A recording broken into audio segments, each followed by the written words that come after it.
A wise person can play a fool. A fool is incapable of playing wise.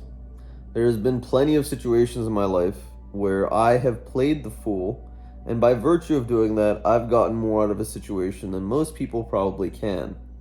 The reality is, if you're not willing to let go of your ego every now and then and break the ice for people, you will have a very hard time extracting the information that most people don't have access to.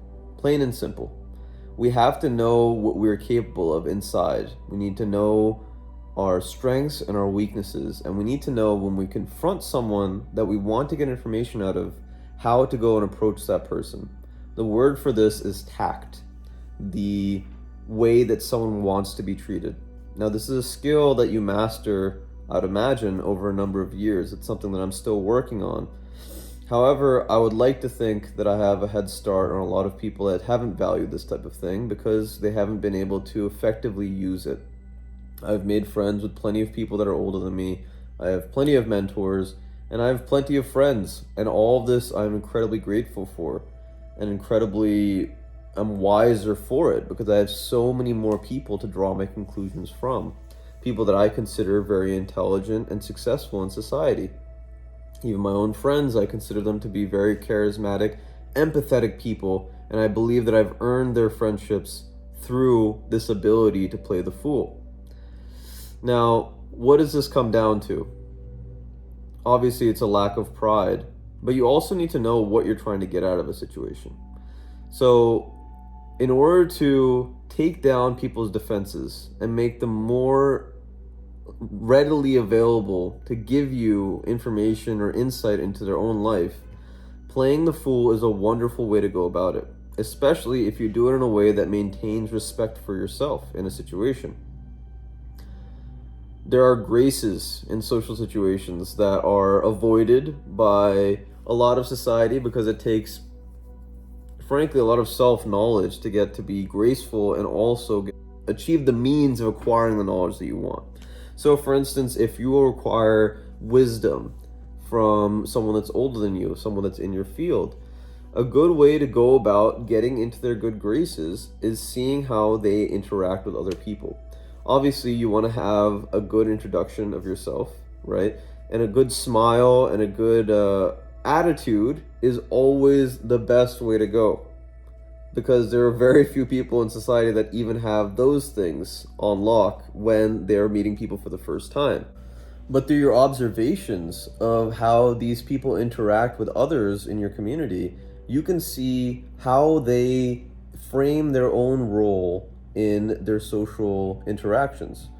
Knowing that about them will allow you to better fit into how they want to be treated, and is a great way to also start off your interaction. So if you are someone that approaches someone with a big smile and good energy about you, you are already making yourself stand out from the crowd, which is a good start.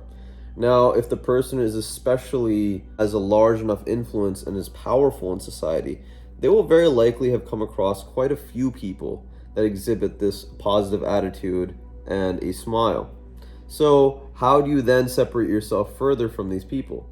Well, it all depends on what type of person you're interacting with. If you're interacting with someone that particularly values knowledge and intelligence, you might want to hit them with some stuff that's outside of that realm, because a lot of people have already deduced this about them, right?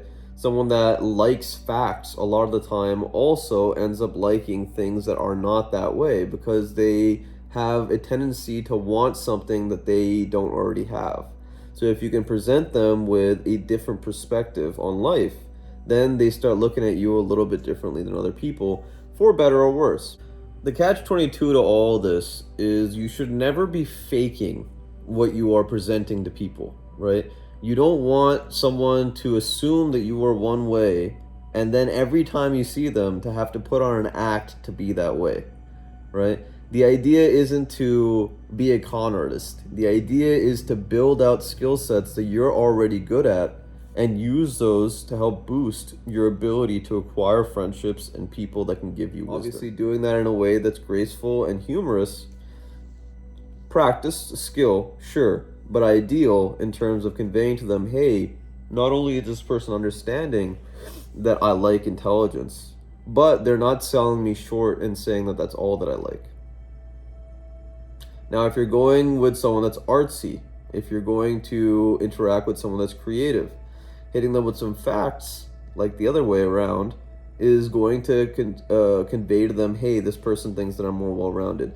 The idea in all of these situations, the idea of playing the fool, is actually making a mockery to a degree out of yourself and angling it towards something that is unsuspected, something that is unique and novel.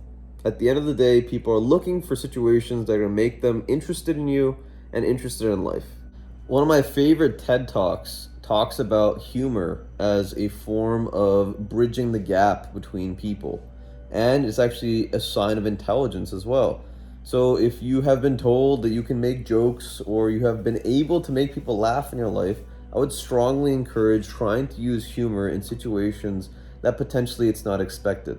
Again, the idea is to separate yourself from most of the people that these people interact with. And there are so many people in society that don't hit that on the head. And so they wonder, why don't I have the friends that I want? Why don't I have the job that I want? Why am I always bored? Well, the reality is, if you do what everyone else is doing, you're probably going to get the results that everyone else is getting, right? I was having a conversation with someone at my workplace today, and they were saying that, Tarab, you're so confident, you can go and do all these things that other people can't. And sure, I'll accept that. Fine, so be it. I've always been someone that's been able to go out and be kind of the weird guy. I don't, however, believe that that's something that I got without practicing it, right? Without having a genuine desire to get better at that thing, because I saw a discrepancy in society when I was younger, and I said, hey, let's fill that niche. But fulfilling that niche is hard. It's very difficult. And I always tell people, hey, you want to be more confident?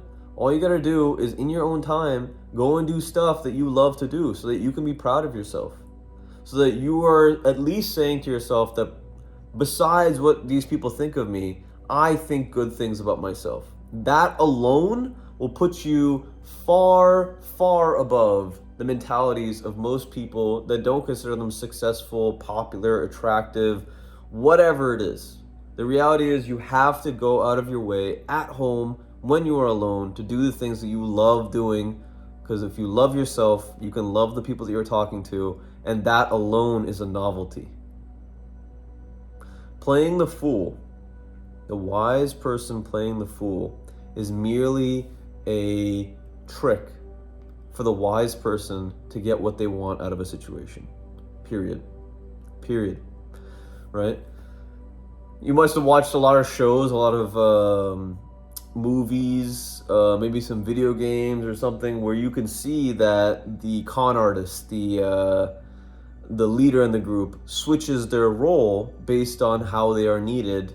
Guardians of the Galaxy is a wonderful example. The leader of their group, right, has this ability to play absolutely dumbfounded with other people. But he knows in the back of his head that he's trying to get something out of the situation, right? So the average observer, probably even his own teammates, think to themselves, wow, what an idiot. But the reality is, when he's alone and practicing the things that other people don't consider important, he is building up the confidence, the tactical mindset to take advantage of those situations. I believe that you should be able to do that too. And it is not something that is innately in us. It is something that is practiced, 100%. But the first requirement is for you to believe that investing in this skill, also known as investing in people, getting into people, is one of the most valuable resources on the planet. Every single person you meet, every single person that has the ability to inspire you, to make you question the world, is one step closer to acquiring the wisdom that is the prerequisite to playing this fool.